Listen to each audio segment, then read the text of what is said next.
she's a fucking delight. Trial watching, trials and tribulations. It's Camp Shorty calling all nations. What are you drinking? Shall we skip this part? Left or right-handed? Shit, she slid it to the start. She's a fucking professional. Yo, goddammit. You're muted, what? And daring, it's iconic. Cheese breaks, fake breaks, staying hydrated. It's Shorty time. She's a fucking delight. Psychology corner. Let's learn about stuff. New Miss Shorty music. Calling their bluff. Best chat, best community. We've got the best mods. A safe, supportive sanctuary full of fun and love. Rock out with your cats out. Curse all you want.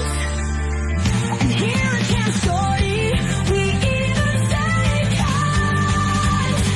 She's a fucking professional. You goddammit. You're muted, what? And daring, it's iconic. Cheese breaks, fake breaks, staying hydrated. It's Shorty time. She's a fucking delight. Hey, Shorties, what's going, y'all? Get in here, Shorties. Let's fucking go. Camp Shorty. Camp Shorty. Camp Shorty.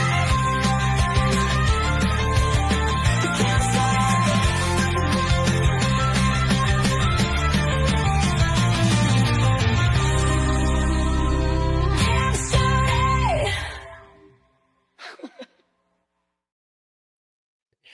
Hey, Shorties, good to see you. Wow, good to see all our friends in the chat. I see Kenzie Kush, good to see you, darling, listening in bed. Lovely. I couldn't think of a better way to enjoy Camp Shorty than in bed, listening to my dulcet tones and a very special guest. Oh, Poppy's here. Fancy that. Hi, Poppy. Good to see you. Thank you so much for the portal, Amber, bringing us over from the last stream into this one. Amazing. Holly Berry, Holly Berry, Holly Berry. Miss Shelley, Steph, Joey, Poppy, please don't. Poppy, for goodness sake, Amber, of course. Princey, Pammy, Pam Coggan, love you, girl.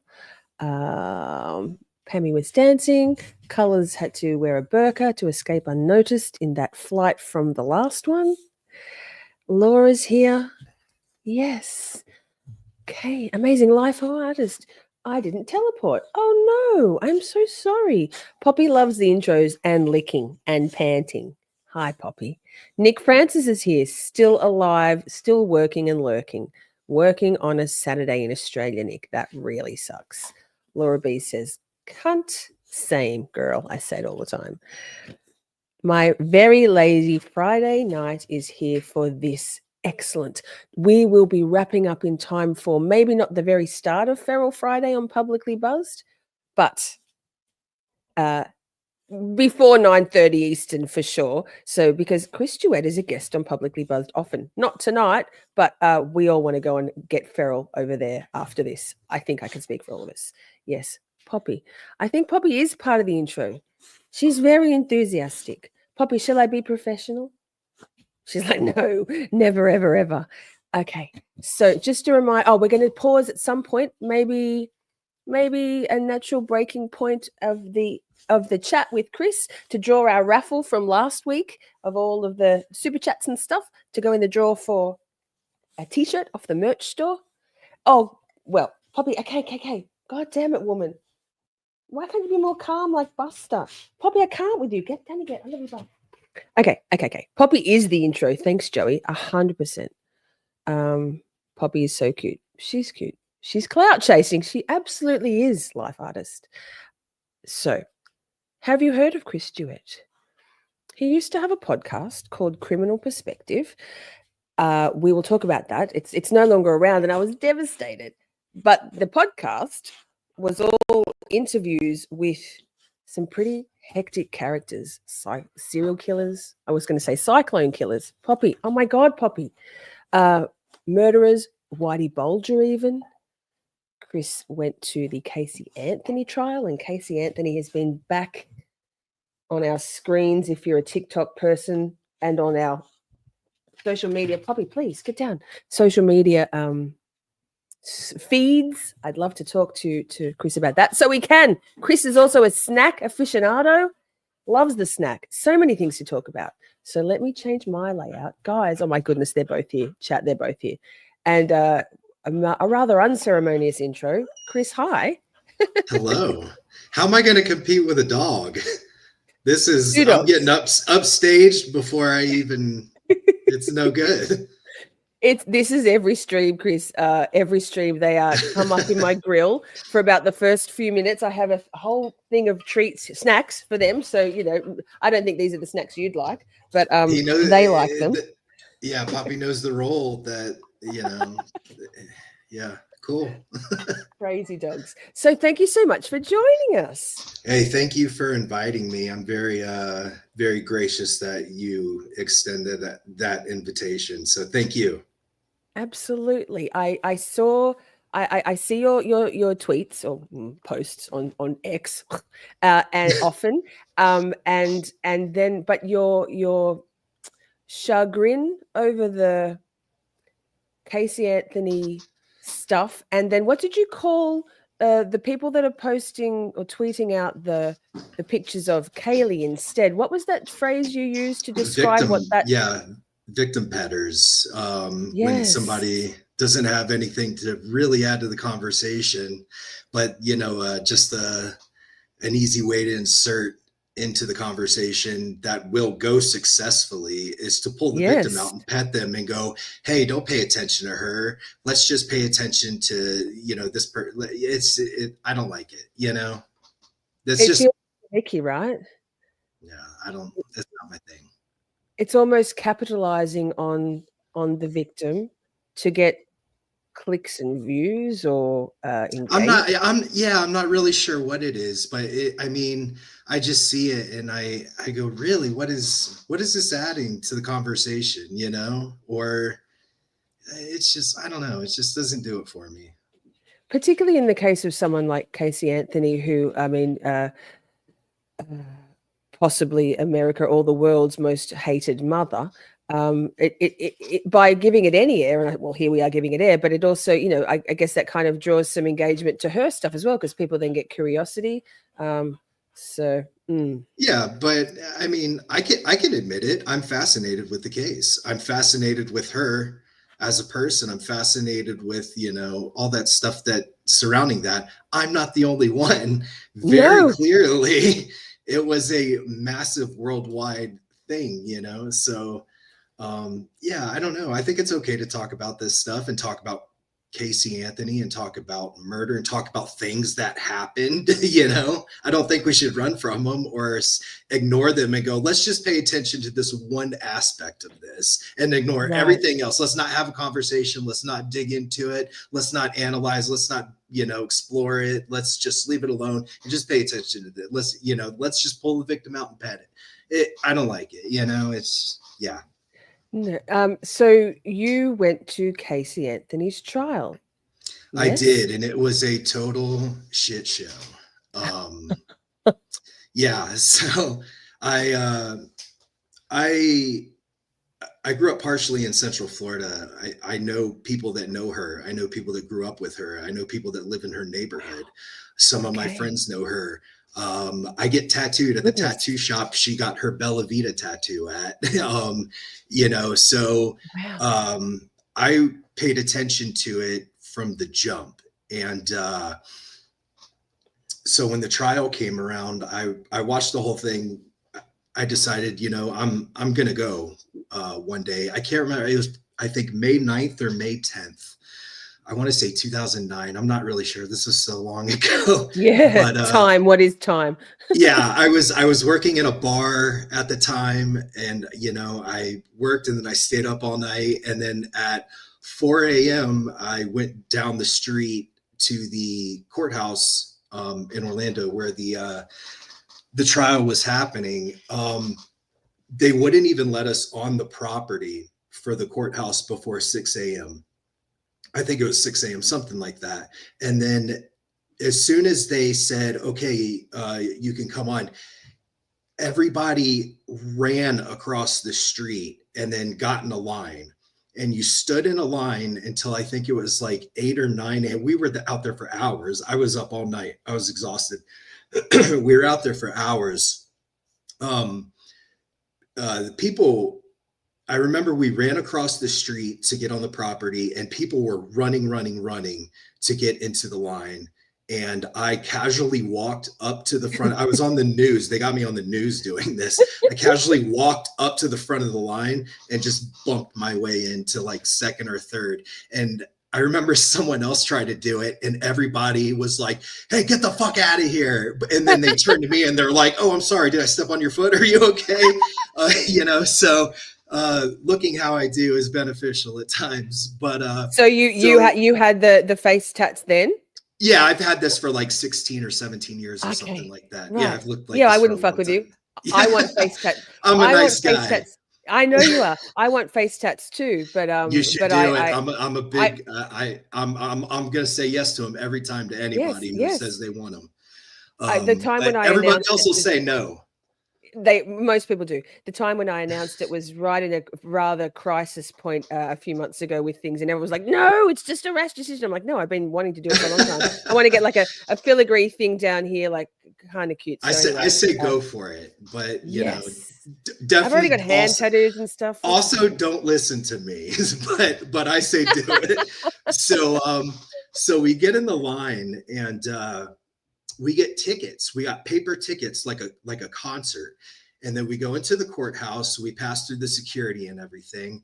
We go up in an elevator. The trial was on the very top floor of the courthouse in their biggest courtroom. They had the media was unfucking believable. I've never seen anything like it. They had a media camp in a giant empty lot across the street. It was crazy.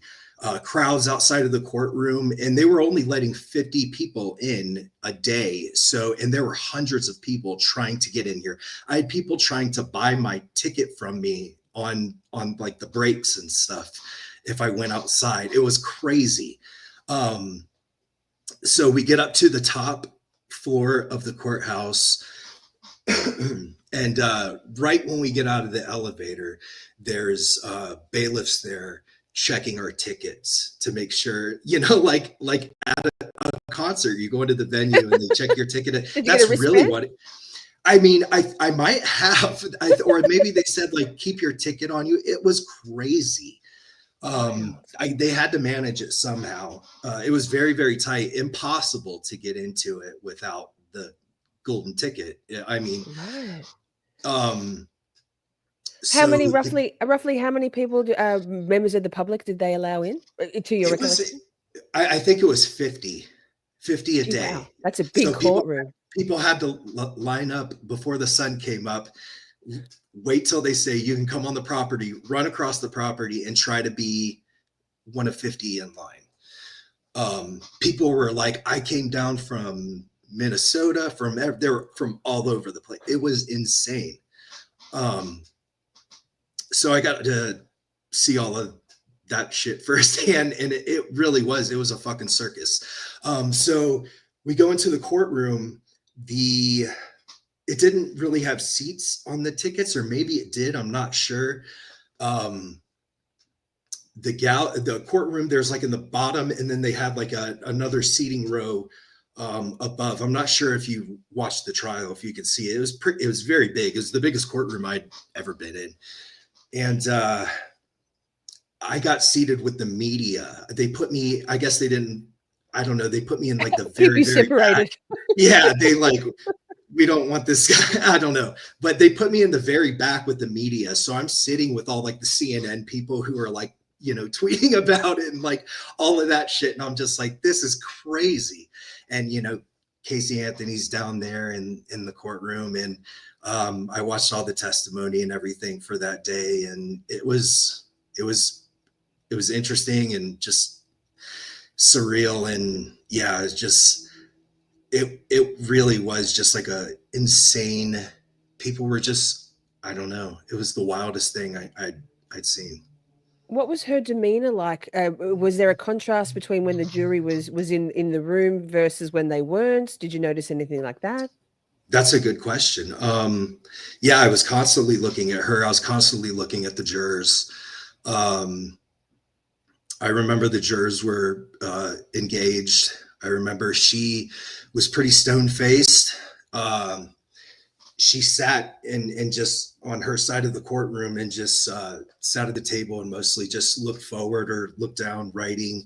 When the jurors were out of the room, she would consort with her attorneys and things like that, but nothing like drastic or like she's that we're, I don't know. I think people analyze that shit like a lot. And so here's a question. Did you see her flirting with Jose Baez at all? There's much I didn't, or anything that I interpreted as flirting. I mean, it just looked, like a defendant talking to their attorneys. right. Well, that's good. That's good because Yeah. there's been some talk around the place over the years about that. And then was it a mad stampede to leave at the end, or was it much more orderly on the way out than on the way in? I left before it got completely finished. I think I left like an hour before court finished that day. I was just totally Tired. exhausted. Yeah, I'd worked and like I worked at a nightclub. I was running around all night. I was just so exhausted. And I left about an hour before it finished. And I had people when I walked outside of the courthouse trying to give me $100 for my ticket. And like, it was crazy. Wow, what an experience. And so then that's a good segue to your sort of almost 2 decades of interviewing and speaking to serial killers, murderers, convicted folks in jail, in prison. Did you go to many other trials of those people who ended up convicted and then you interviewed? No. No. No, I don't think I did actually. I don't think I went to any other trials other than Casey Anthony's. Yeah. Amazing. So you have interviewed a lot of terrifying folks, very dark conversations. How did that start for you? So it's a long story. I'll give you the cliff notes. I know we're strapped. So when I was a little kid, about 5 years old, I would see I remember seeing news coverage on the execution of Ted Bundy. And I remember a conversation with my mom saying like, why they're saying that this guy's going to be killed, like put to death, and all these people are cheering for it. And I was like, why? And she was like, this guy was a really bad guy and blah, blah, blah. And she explained it to me. And I was like, this is very interesting at 5 years old. Couple years later, Danny Rolling was on the loose. And I remember my mom telling me that I was like 7. I remember my mom telling me that he cut a woman's head off and posed it looking at her headless body sitting on the bed. And in a couple years, probably about a year after that, I had my favorite uncle was arrested for an attempted murder. He tried to kill his ex-girlfriend, stabbed her where they worked, I think like 3 times, left the knife in her, walked out front and just casually sat there, asked his coworker for a cigarette, said, I just killed so-and-so, give me a cigarette, sat there waiting for the cops. I remember going to his court hearings. I don't remember much about it. I was young, but I remember going to him. I remember visiting him in the county jail. And then until I was 16, I spent my weekends in visiting him in prison. I was going to a prison every weekend. So, I see. yeah, so I became a shithead, kid too and stuff. And, Yeah. just, I don't like being told what to do still.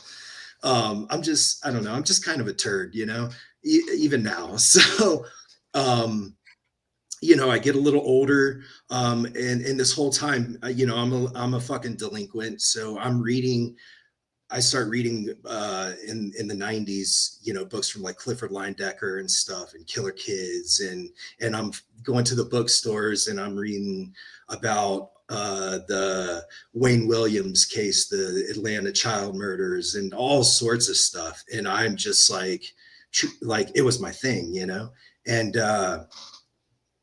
so I get a little bit older. Around 2009, I was just like, I had absorbed so much information on this stuff. And there was a TV show that came out in 2007 called Most Evil with Dr. Michael Stone, who is a forensic psychiatrist at Columbia University. I was very fortunate to have him on my podcast before he passed away, but he was probably like my main influence. And so he had a TV show called Most Evil, where he would go and interview these criminals. And that was the most interesting part of the show. It was a lot of cool stuff of him categorizing offenders and scale of evil and everything.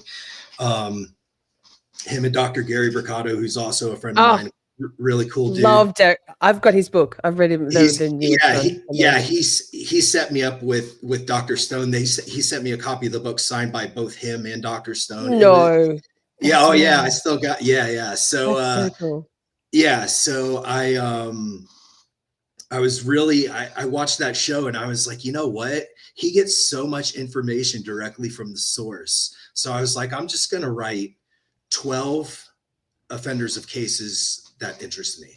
And the very first letter I got back was from the Night Stalker, Richard Ramirez. And then after that, I picked it up. His handwriting is kind of shitty.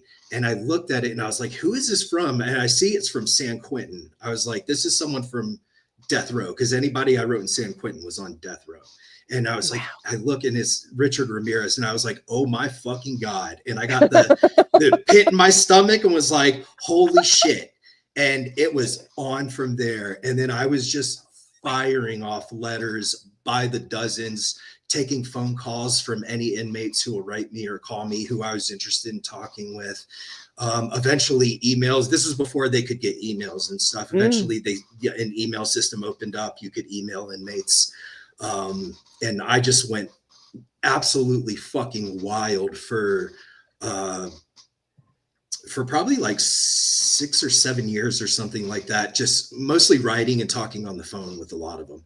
And then around in, I want to say 2016 or 2017, I did a podcast. I was a guest on a podcast called Crawl Space. And yes, I'm familiar. Yes. Yeah. And Lance and Tim, who I respect tremendously. And they are the best of the best in true crime, in my opinion.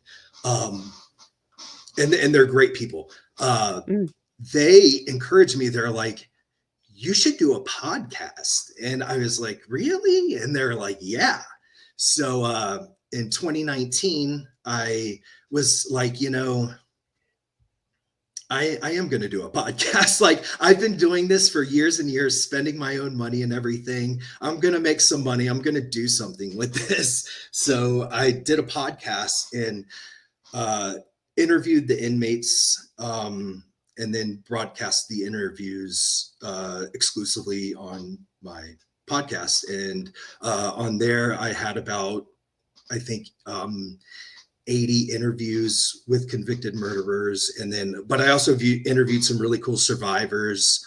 A woman named Shasta Groney had the most incredible and horrifying story I'd ever heard in my life.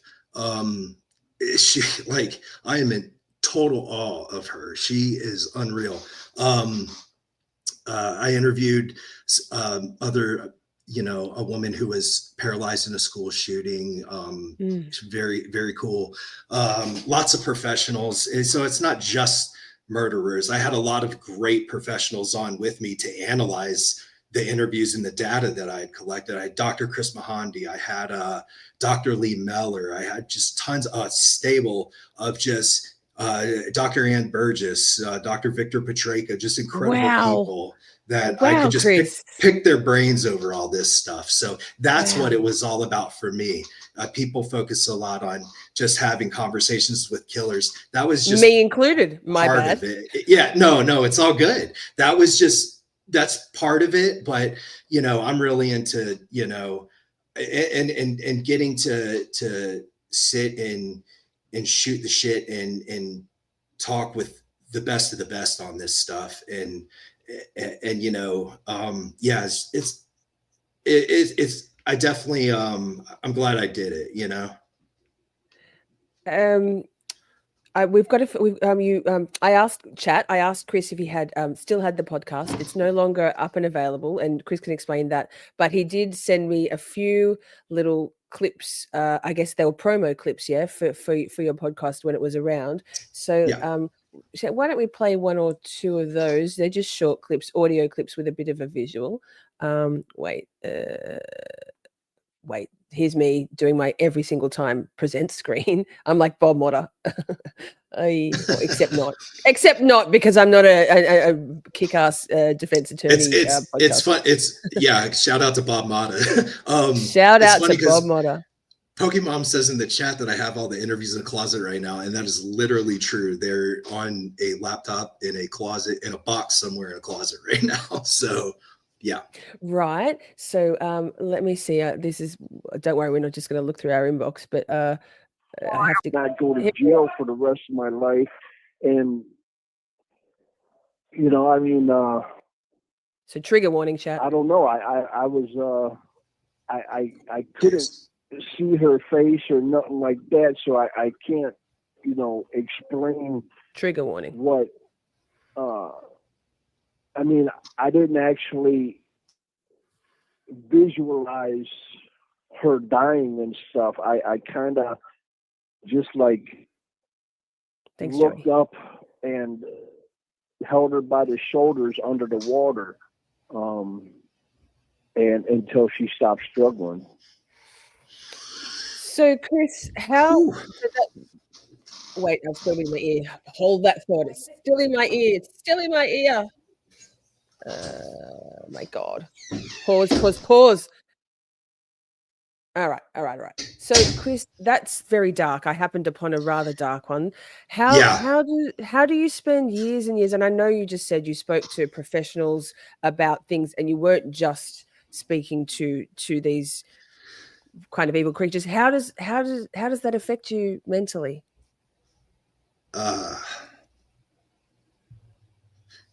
It's rough. It's clearly I'm yes. So take a moment if you need to take a moment.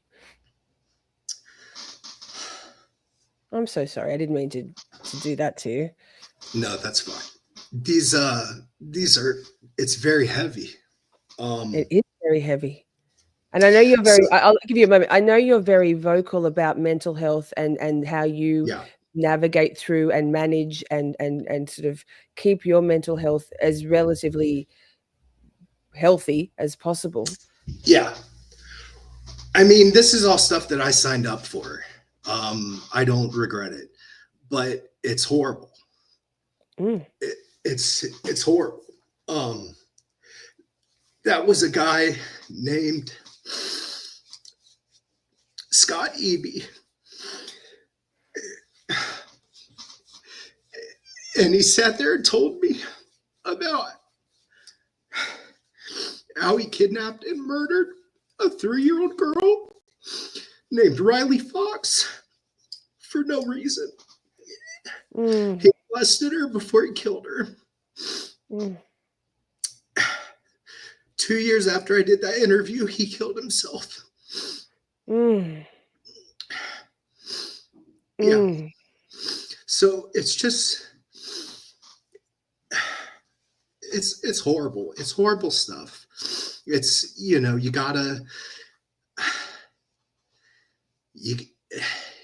take breaks from it. You gotta whatever. It's this. I've dug into the worst pits of humanity, and I found it. And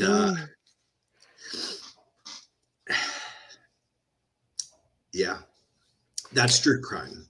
That's real true crime. Yes, exactly. So that's I actually I'll give you a moment. I No, I'm actually good. stopped. Listening to that kind of consumption, entertainment, true crime stuff a long time ago. A couple of years Yeah, ago, I can't really do it anymore. no. There's cases that interest me and things like that, and there's, you know, certain things that stand out to me and pique my interest, but I've heard enough of the most horrible shit you could possibly imagine in the most vivid detail, you know, and it's so funny. I haven't heard that in so long, and I honestly just picked it out at random, and as soon as it started playing, I'm like, oh, this is the. Ugh. So, yeah. No, but you know, I guess that's. Yeah, Sorry, I've talked to just the worst, absolute horrible people, and yeah, as far as mental health goes, I mean, I have mental health things. I think they were before this. It's not caused by this or anything. It's not, but yeah, it's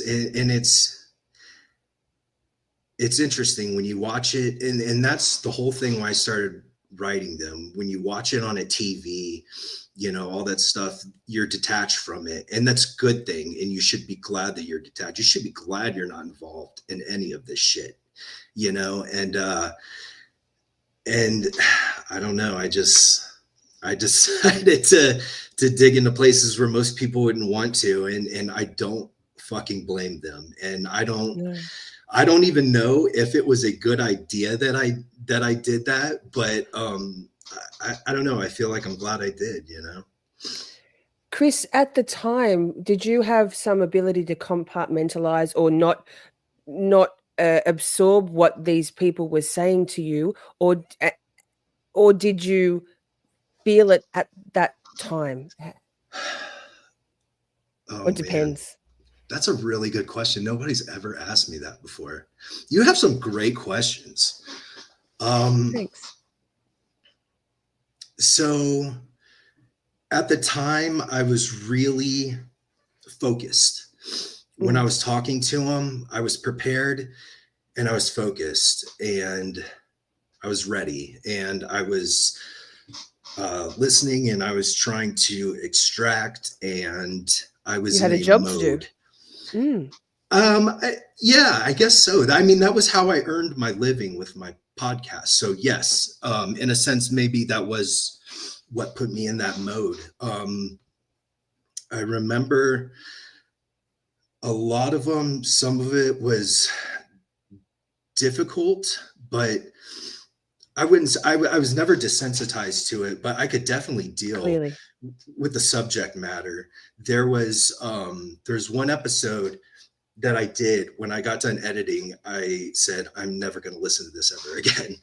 I don't even know how anyone else could listen to it. It was the most dark, horrible thing I'd ever heard. This girl, Shasta, she was 8 years old.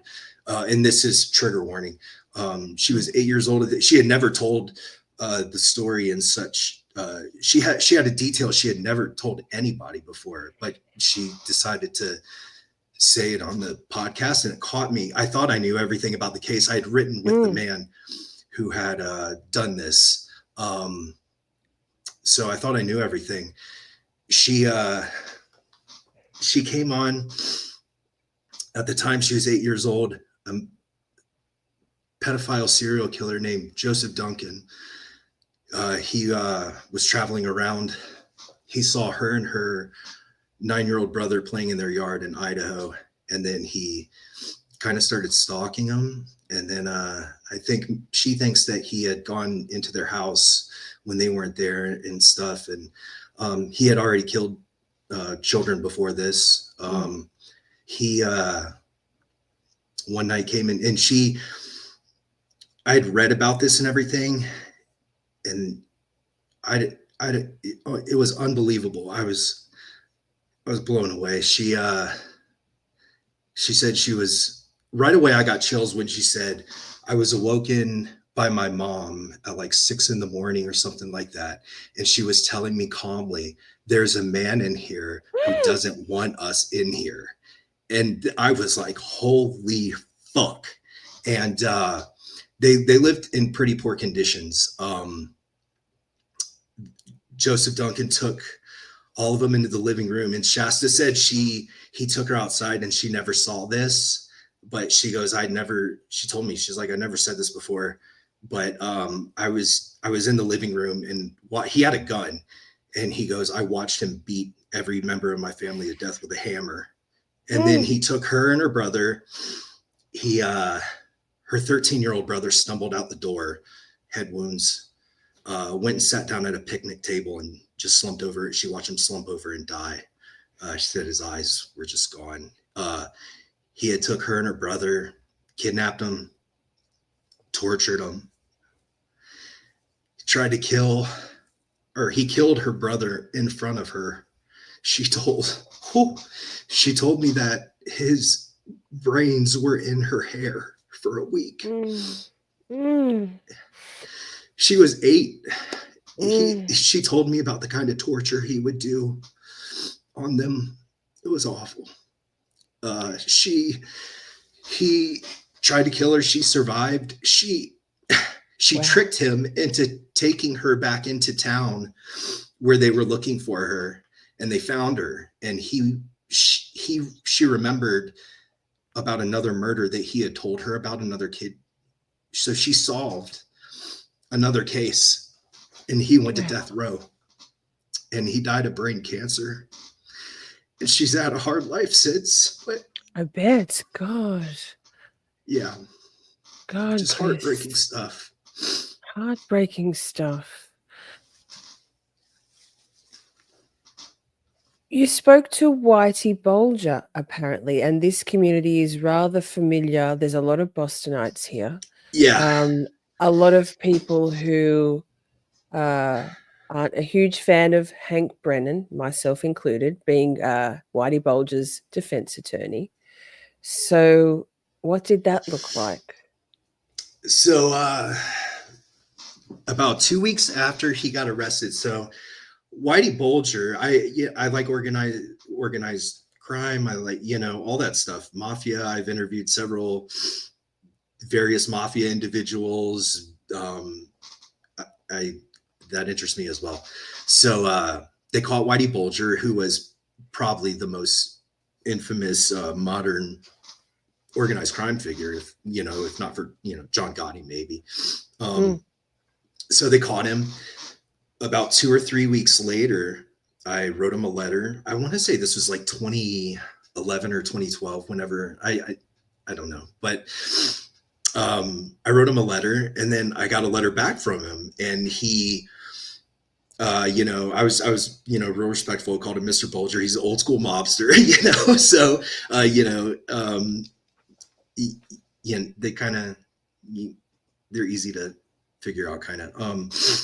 So I guess he liked my letter. He wrote me back, and he was like, "Yeah, call me Jim." So I knew him as Jim, and so we started writing each other, and he was super depressed. He was in isolation. They had a camera in his cell. He was like 80 something years old. They had arrested him. They had arrested his longtime girlfriend.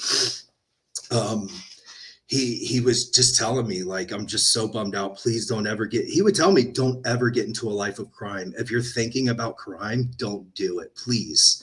He was really fucking cool. We would argue. I'm a Howard Stern guy. He was a Don Imus guy, which is like, American radio bullshit. We would, he was a cool dude to talk to, but he had tons of cool stories. He was one of 11 people that was still alive who did time in Alcatraz. He told me about the when the escape happened, he was there.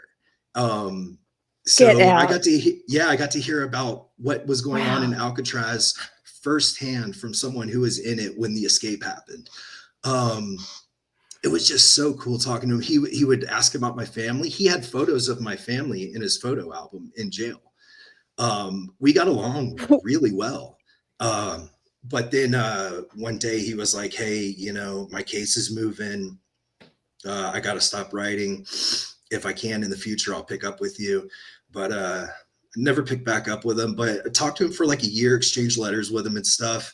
And I liked him. This guy had murdered dozens of people and was the number 2 most wanted guy behind Osama fucking bin Laden on the FBI's most wanted list.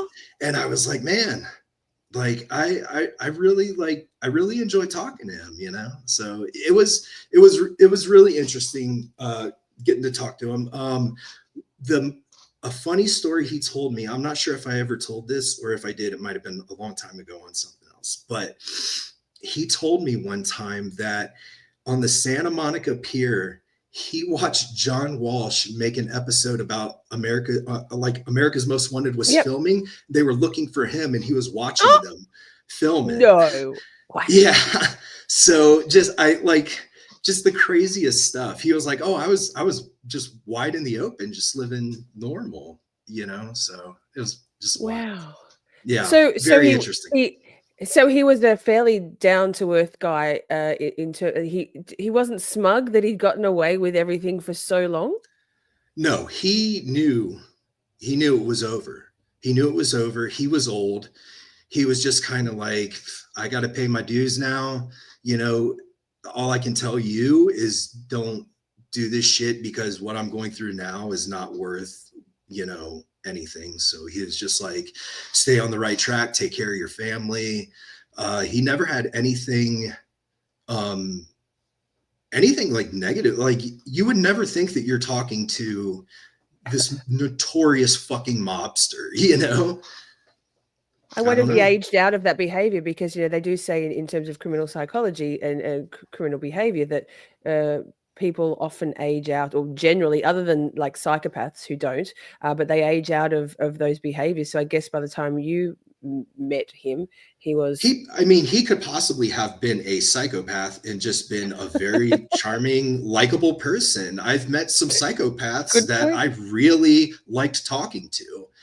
You know, not that I like them as people or anything. No, but they're good conversationalists. Serial killer Brian Dugan. He has an interesting case because he committed a series of sexual murders, and they were very disorganized.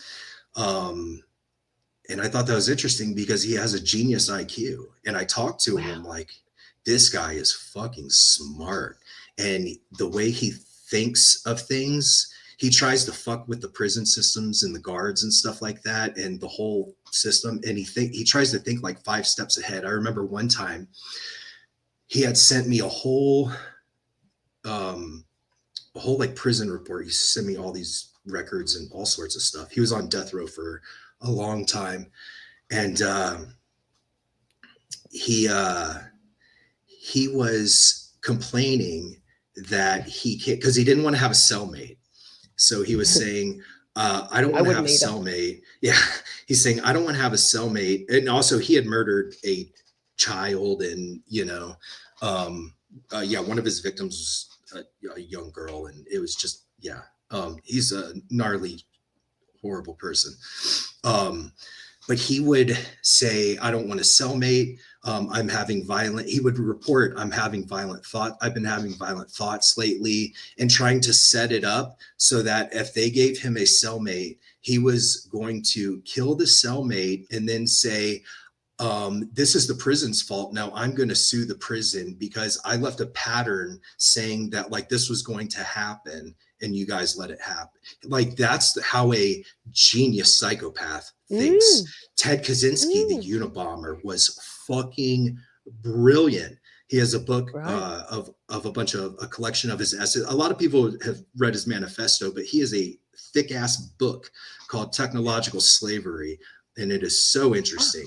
I don't agree with his violence and things like that, but some of his philosophies and things like that, he was absolutely fucking brilliant. And I had gotten a letter from him one time, and I was just intimidated by how fucking smart this guy was, Handwritten? Was and it a handwritten letter? And how was his handwriting? yeah, handwritten, neat, just Yes. yeah, just wrote Not like chaotic. normal. Mm. No. Yeah, neat, organized, legible. Because there's some people you can't read their shit, like it's Yes. horrible. Whitey Bulger Yes. had beautiful handwriting. He wrote in this beautiful Mm. cursive. Yeah, I'm not a handwriter. I don't believe handwriting says not so much handwriting, but John Bardo, the stalker of Rebecca Schaefer. I had him on my podcast for like a 2-hour interview, and I had Yikes. exchanged letters with him, I think since like 2010 or something. But the letters that I would get from him it looked like the Joker from back, like it just had shit all over it, all over the envelope, the front, all over the back, all over the Wow. paper, just random stuff everywhere. And you're just like, holy fuck, this dude's brain is either going like 1,000 miles a minute, or he's just like, I don't know, but you're like, this is not a mentally healthy person, Oh, I was just about to say, Chris, you should see my handwritten notes, but I won't say that now because your final sentence there probably is a bit telling for me. My brain's got so much going on, and my handwritten notes tell. I'll get super judgmental. You already prefaced it with you don't believe that there's any correlation between handwriting and insanity. But I know, right? I buried myself right there. So no, all good. Now, Chris, you've also been the victim of a crime, quite a brutal crime. I listened to a guest episode you did on Dialogue, DIE, a log, which was I think Great show. from. Yeah, great show. It was a fantastic interview, and I was like, I need more. But yes, but so you told that story there. Because I feel like there's there has that would have affected your mental health also. It's so funny because I won't get as emotional talking about my own near death, but hearing about other people's and stuff, I'm just like, man, that's awful. So one night, walking down the street like 10 o'clock at night, I think this was in 2005, was walking home from a gas station, 10 o'clock at night, car comes by, they pull into a nearby apartment complex or something like that. I see that, I'm like, it's because they yelled something at me, and I was like, that's weird. So I keep walking. I see 3 guys walk up to the street, and I was like, these guys are going to try to jump me or something. So I, thinking that these guys just want to fight me, and I'm like, I'll fight them, stupid. Just that was not the best, decision. Make better choices. Make better choices, yeah. Chris. I can admit, like that was kind of dumb. Like now if my spidey sense starts to tingle, like I'm going to avoid that, but I was younger and, thought I could handle it. And I thought these dudes just wanted to, I thought these guys wanted to fight me. I walked past the first one. When I got to the third one, who was like the biggest one, I think, oh, they just want me to fight their big dumb friend. I walked towards him, and then the first guy that I walked past, he had his hands behind his back. He pulled out a bat and just started wailing on the back of my head. And it was like that. If you've ever seen that movie Casino, at the end when they're like beating Joe Pesci with the baseball bat, the sound that makes, the ping, that's real. Like you hear that, you feel it, and instantly it got fuzzy. And then sorry, Chris, did you feel pain? Did you feel pain then? And do you recall I knew that they hit me with, I was like, holy fuck. I felt blood, and I was like way out of it. And I remember all I could think was, don't fall down, don't fall down, don't fall down. There's nobody around. It's an empty street. There's 3 guys, and one of them's beating me with something. And then I saw, and then I see the baseball bat. or he turned or something. I saw it hit me. He hit me again, and then the third, I think he hit me a third time, and I don't even really like remember feeling it. Honestly, I remember hearing it. I remember the pain of all of it. And then I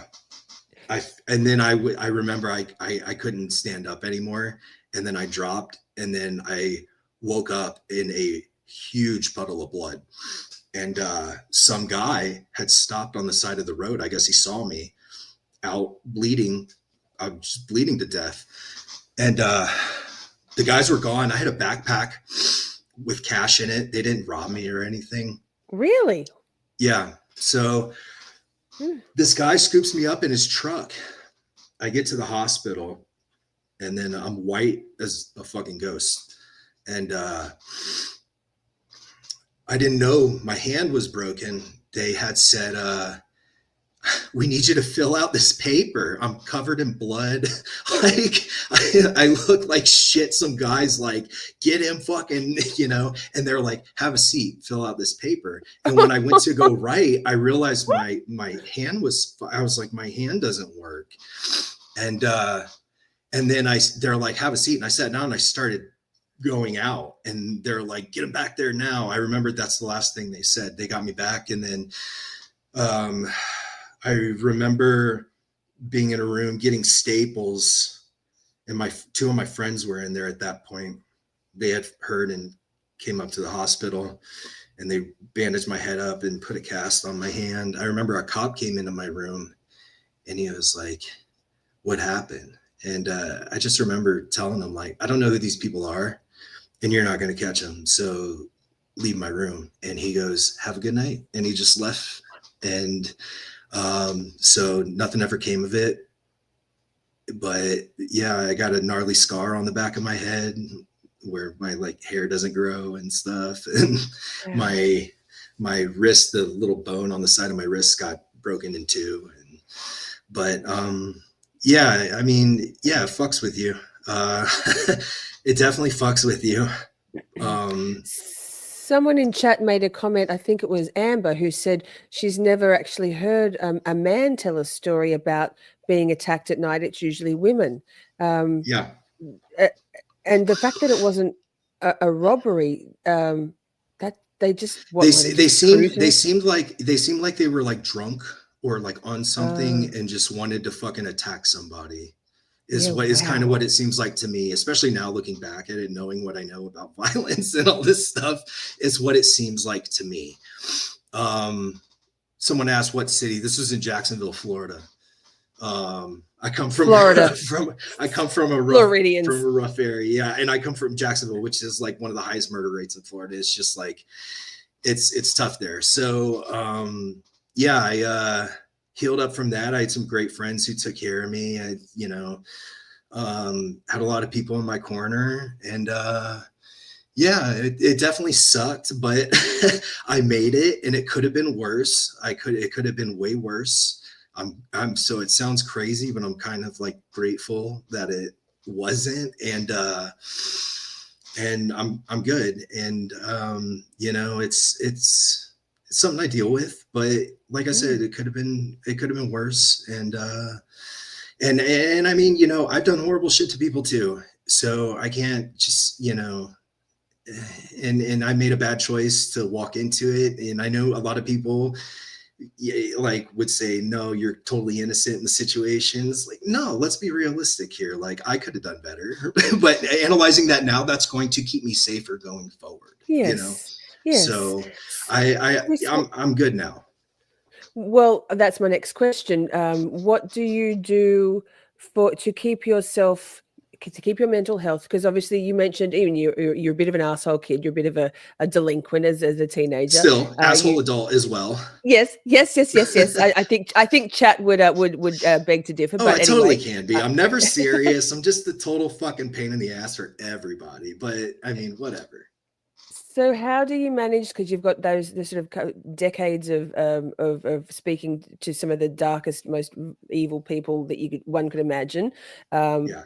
among also experts and specialists in that field. Thank you of for criminology. acknowledging them too. You are great at this. I'm not even kidding. You're very good at this.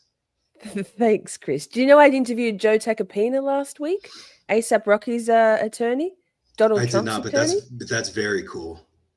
Thanks. I go all I right. got to check But that so- out. Now that you told me, and now that I know that, I will go check that out. But, Please yeah, do. It was very an cool. awesome interview. He's a top bloke. He's a great guy. He bought some. We have a whole range of Mr. Flexback merch on a merch store, and he bought a bunch of it. Anyway, I digress. So what do you do now? Yeah, And what have so- you done in the past years to keep yourself as balanced and good as possible? Yeah. So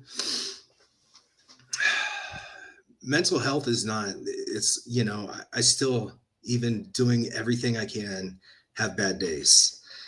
I think a lot of people can relate with that. So I just want to say that Absolutely. first. Absolutely. So from just, I've been in horrible mental places in my life, and to be where I am now, it's a lot of work. I meditate. I do yoga. I try to stay physically active. I try to eat decently. I take medication. I smoke a shit ton of weed. I take me time, self-care. I believe it. Therapy. I believe it. I do an incredible amount of stuff for my mental health. And yeah, I think it's worth it. You mentioned to me backstage that the reason why you pulled the podcast was because you were paying taxes on it and stuff, and you just decided that you'd prefer Yeah. to not have it. Do you think that there was some part of you that pulled it as well because of the darkness of the podcast, and that maybe logistically it was a tax thing, but also for your well-being, or no? Not necessarily, because I never listened to it, and every episode's in my head. Right. Yeah. So, if it wants to pop up and bug me, it'll do it. And Right. I mean, there's, so I mean, and I'm not going to run away from something that I did or anything like that. I'm sure there'll be a time where I'll pull those interviews out and I'll listen to them. I don't know how it'll affect me or what'll happen. But yeah, it's like I said, it's not anything I regret. I'm very proud of it, honestly. You should be. Thank you. Should be. Oh, here's a question. Here we go. I was going to ask you, what do you have any plans, or what are you doing now? But then Sherry Berry has asked, Chris, do you plan on writing a book? Oh gosh, I get that. No I get pressure. asked. I get asked that quite a bit. No plans on books. I used to be a writer. I've written for Vice Media and some other shit, and I like writing's not like it's cool, and when you work with cool editors, it's super cool, and I love it. I encourage people to write, but I have no desire to write a book about myself. Well, fair. I mean, maybe that one day will change, but for now, I can Maybe. understand that. So what are you doing these days? I know I saw you had a tweet where you said you only ever see your neighbors when you're out on the front porch smoking a joint in your dressing It's gown. true. I don't do shit. I smoke weed all day. That's true. love it. I when I was doing my podcast and all that stuff, I actually was doing it under my own media company that I had started and everything. And I had closed that down, and I had pulled all the episodes because I didn't want to pay taxes, and was just over it. And after that, my wife said, why don't you just, my wife works from home. She's awesome. She makes plenty of money, and just said, why don't you just stay at home with the kids and just hang out with the kids? So I get up, I get them ready for school. I take them to school. I love that. I come home, I do whatever I want, and I smoke a lot of weed, and I pick them up from school, and then I hang out with my family, and I go to bed, and I do do it all over again the next day. Beautiful. That honestly sounds, for starters, so rewarding, but also you've kind of earned that. You've done Thank you. heavier stuff than mostly anybody has done in their whole lifetime. I feel like I times 10. haven't done anything at all. So I feel so insignificant. It's crazy, but that's just me. But thank you. I think that that is what endears you to everybody here and everybody who knows you, is that you are so just chill about things. It's a credit to you. I have Pretty one chill. more question. That's accurate. Oh, Yeah. yes. You also love snacks. Love them. I see you've got some tweets here. Anyway, do you have a favorite? You like stuff like, let me see. There was something that was it a s'mores Hershey Kisses or something like that? I can't Oh remember my what gosh. There's some new Cinnamon Toast Crunch Hershey Kisses, and Yeah, the that. Harry Potter Butterbeer ones were a little iffy at first, but they got a little bit better. But the Cinnamon Toast Crunch Kisses are totally killer. And yeah, that might be like my favorite new snack that I've had. And these new blueberry lemon crumble Pop-Tarts are totally banging. I love And I'm that. probably going to get cancer from all this processed stuff, and it's so unhealthy, but I'm a total just snack fiend. Well, I will die on a hill holding 2 vapes, and I'll always say that vapes are good for you. So you've got to have a vice, Chris. And if yours is weed and snacks and vapes, happy for you. I got the weed Steph says she vapes, does. so we good. Yes. Steph agrees. She says those Pop-Tarts are so good. So good. In Australia, we don't have that kind of a range. So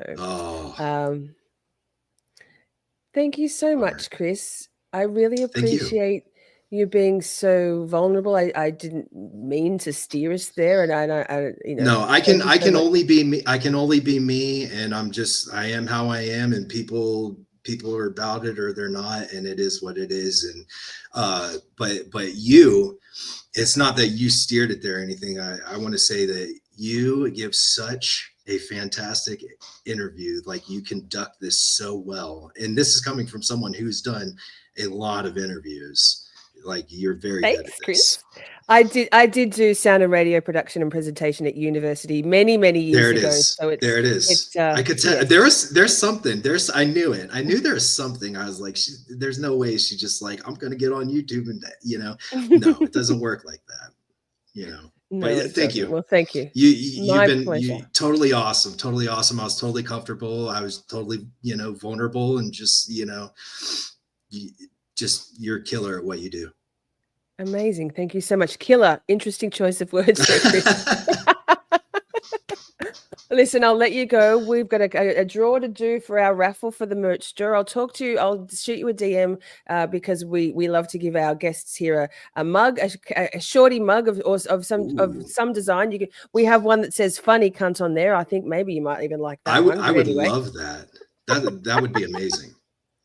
I will DM you, Chris, but we might see you over in Feral Friday as well. We're going to wrap it up here in a tick, but thank you so much. So much love for you from the Shorties.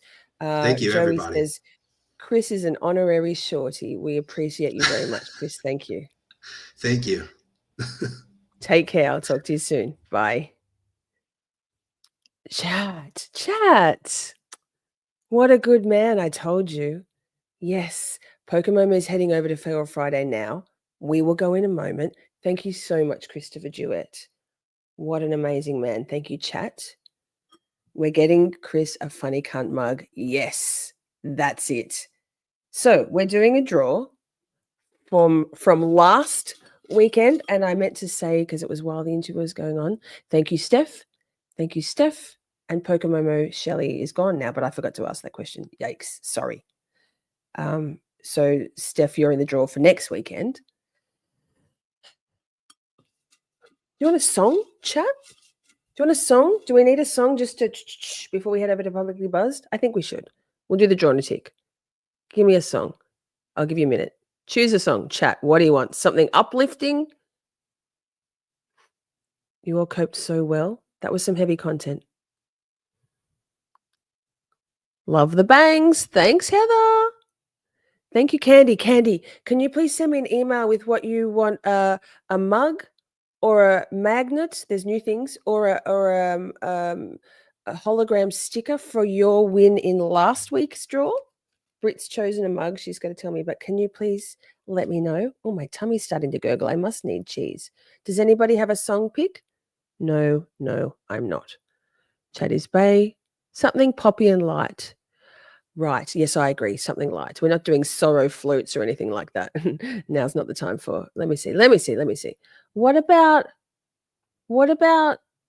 here? I think this is good. I think this is very relevant because it reminds me a lot of Chris. Good people shine the brightest in the darkest times. And wishes are like beauty, they are vain, vain things. Expect nothing at all, girl, but never lose hope. Walk a fine, fine line, give me just enough rope. Shine, shine, it's gonna be fine. Time is all mine. Fine lines, hard times make you who you are. Quitting ain't no option, girl, already come this far. Time is but a shadow in the construct of your mind. A lie unchecked becomes the truth, you know, time after time. Ephemeral and fleeting, fortunes always meet and run in circles. Water level things, gonna be just fine. Shine, shine, it's gonna be fine. Time is all mine. Fine lines, hard times make you who you are. Quitting ain't no option, girl, already come this far.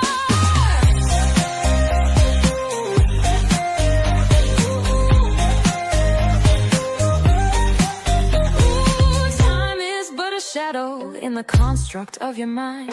A lie unchecked becomes the truth, you know, time after time. Ephemeral and fleeting, fortunes always meeting, run in circles, water level things, gonna be just fine. Time, it's gonna be fine. Time is all mine. Fine lines, hard times make you who you are. Quitting ain't no option, girl, already come this far. Whoa, now slow down, what you gonna do? Lamplight and lifelines, the light encircles you. Opportunity, community, living, breathing entity, creation, foundation, building your eternity. Shine, shine, it's gonna be fine. Time is all mine. Fine lines, hard times make you who you are. Quitting ain't no option, girl, already come this far. Shine, time, fine, mine. Walk that line until the end of time. 'Cause good people shine brightest in the darkest times. Hey, chat. Chris Duett does shine. Shining through the darkness. What a good man. Amazing. Love. Share this episode out, chat. Could you? If you've got Facebook or Twitter, share it out. You know, Chris is an honorary shorty. He's got such good stories to tell. I'm sure we'll have Chris on again in the future. I feel like maybe we should have Chris and Steve and maybe even Jay. Jay was in the chat before as well. Our friend Jay. Love. Thank you, Sherry Berry. Thank you. Good. Let's do this draw. Oh, and can you please leave a comment on the stream after the stream is finished? Here we go. So this is going in the draw for a t-shirt. I think is Holly still here? I think Holly said, if I get picked, don't pick me, because Holly won last week. So if Holly gets picked, we're going again. I think chat can attest that she said that. Just one draw this time. Once a month, it'll be pick anything and then two other winners, second and third. But here we go. Steph, what if it's you? I don't think you're in this one, actually. Here we go. That's enough. I've got one. I have one. I'm looking. Oh, she's not here, but she will be thrilled. Made in UK. Made in UK. Fantastic. Fantastic. Congratulations, Maiden. I will be in touch. I will DM you on Twitter and you can choose a t-shirt of your choice from the Shorty merch store. So all super chats, super stickers, yada, yada, yada, money to the channel goes into the draw. All merch store purchases, all proceeds go to pay our beautiful moderators. Tomorrow night, Heather will be playing the free Karen Reid song because it's loaded up now. Joey has done that for us. We'll also play Hey Massachusetts, 5 o'clock Eastern for top 10 Yannetti zingers. Tomorrow night at 8, 9, can't remember, scheduled for something. We're doing part 2 of why some women attract manipulators. And on Sunday night, 6 Eastern, US time, or 10 a.m. Monday, Australia time, we have a very special interview with Pammy. She's in our chat. Her daughter, Whitney, and her co-host, Melissa, are podcasters. You would have heard of it. I've listened to many, many episodes of Navigating Advocacy. They were formerly called, Cults, Crimes, and Cabernet. Did I get that right, Pammy? Yes. That I listened to them right back then before they had the name change and the direction change. Also, Eric Carter Landon, big brother of, tragically, his brother was murdered by his stepfather at a very young age. He was a little baby. And it was 40 years Eric's been trying to get justice for his brother. You may know him from True Consequences, the podcast. These 3 amazing souls are holding their inaugural AdvocacyCon conference. It's the first ever advocacy conference in Indianapolis on the 25th till the 28th of March this month. So we're going to talk about advocacy. We're going to talk about the conference, talk about their journey. Thank you, Joey. Shorties have made a donation already to their impactadvocacyfoundation.org. That's the link on the screen. My Buy Me a Coffee money is going to that. We made one donation of $250. Also on the part of Pokemon, Shelley, she asked for her mod payment to go to that. And we're going to do another one as well. So it's really good stuff we're doing here at Camp Shorty. Thank you so much for being here. Shall we go to Publicly Buzzed? Feral Friday. If you need to let your hair down, I'm going to this fringe. I'm off on Monday. Yes, Princey. Public holiday here. No pay. Shorty doesn't get paid. She's just going to spend her time with y'all. Publicly Buzzed. Thanks, Amber. Beautiful.